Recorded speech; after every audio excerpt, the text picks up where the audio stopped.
Thanksgiving to all my subscribers in America, and I pray and hope you enjoy your weekend. Welcome to the most authoritative boxing channel here on YouTube. Two of the world's most avoided fighters are set to face each other at the Mitchell Bowl Ultra Arena in Las Vegas. David Benevidez will put his undefeated record on the line and his WBC mandatory position on the line, facing an equally two-time world champion, Demetrius Andrade, who is also undefeated, as they face each other in a battle to have a chance to face Saul Canelo Alvarez for all the marbles in the 168 division. Come to the most authoritative boxing channel.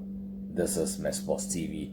Now, before I get into my take, please let me give you the tale of the tape. Both fighters, David Benevidez has 27 fights, 23 KOs. He has never lost, whilst Demetrius Andrade has 32 fights, 19 KOs, and has neither lost nor draw. David Benevidez is the younger man of the two, 26 years, whilst Demetrius Andrade is 35 years. With the height advantage going to David Benevidez, 6'2", whilst Demetrius Andrade is at 6 foot. They are both expected to weigh in at a limit of 168.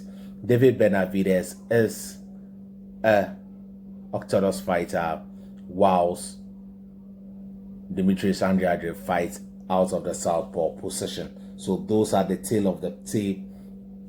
This particular video is going to be in 3 parts. I'm going to look at their last 3 fights and rate how I see their last 3 opponents in combined. Then I go to the strengths and weaknesses of both fighters. Then the third part, how the game plan is. Then my prediction. This is Sports TV. Now, let's look at the last 3 fights of David Benevidez. Carrion Davis, David Lemieux, Caleb Plant. I think that the last 3 opponents of David the Mexican Monster Benevidez have been decent enough, and I'll rate this as a B+ last 3 opponents. With Davis, that was a short notice fight. It wasn't the best of fight, but I think that David Lemieux is a former world champion. Then Caleb Plant is also a former world champion. So I think that he was able to stop David Lemieux, who had then not been stopped before.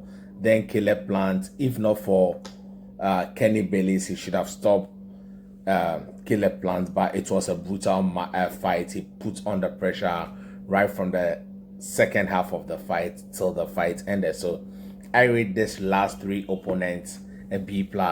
Let's have a look at Demetrius Andrade's last 3 opponents. Demono Nicholson, then Jason Quigley, and Liam Williams. I think this is a B level, a B- last 3 opponents. And with the Demono Nicholson, I did not expect the fight to go all 10 rounds, but it went. And one thing about Demetrius Andrade is that he's inactive. The Jason Quigley fight was just 2 rounds, and he doesn't keep himself busy.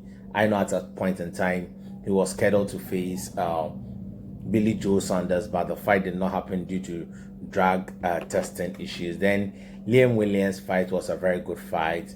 Liam Williams caught him in the latter stages of the fight. You could see that Demetrius Andrade could have put the pressure and stopped Liam Williams, but in the latter stage of the fight, he just let it go and was comfortable. The plan of the fight, that would be very, very interesting. I think that it would be a cat and mouse game.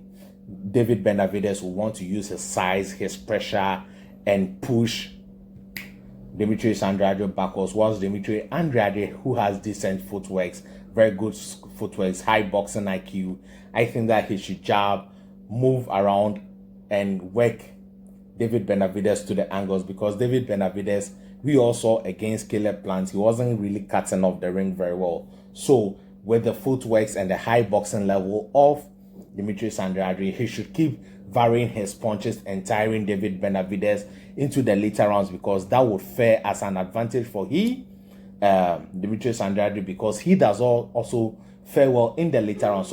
So if he's able to work the body and head and keep mixing up the punch and get David Benevidez tired, that means there'll be a lower workload in the later stages of the fight. With David Benevidez, I think that he should cut off the ring very well. He is the bigger man of the two. He has fast hand combination. He has a very good jab.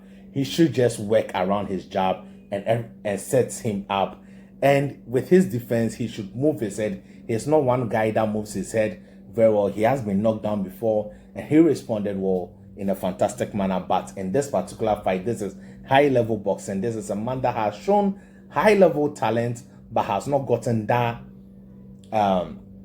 marking name in order to show the level of skill we have always been talking about. So he would be so determined to use David Benevidez, as a stepping stone to catapult his career. So David Benevidez must come into this fight in great shape and push him around and make sure that he feels his body presence, work Demetrius Andrade to the body to slow him down. He already does not have a good gas tank, so you work him to the body, work behind the jab, stay patient, and I think that David Benevidez would finally catch Demetrius Andrade by the 9th, 10th, and finish him off in the 11th round. So my take on this special fight.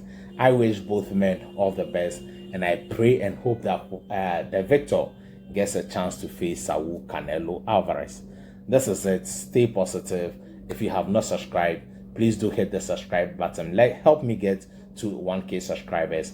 Thank you for the new subscribers, and I love you so much. Happy Thanksgiving once again. Remember, your greatness has no limits. Thank you.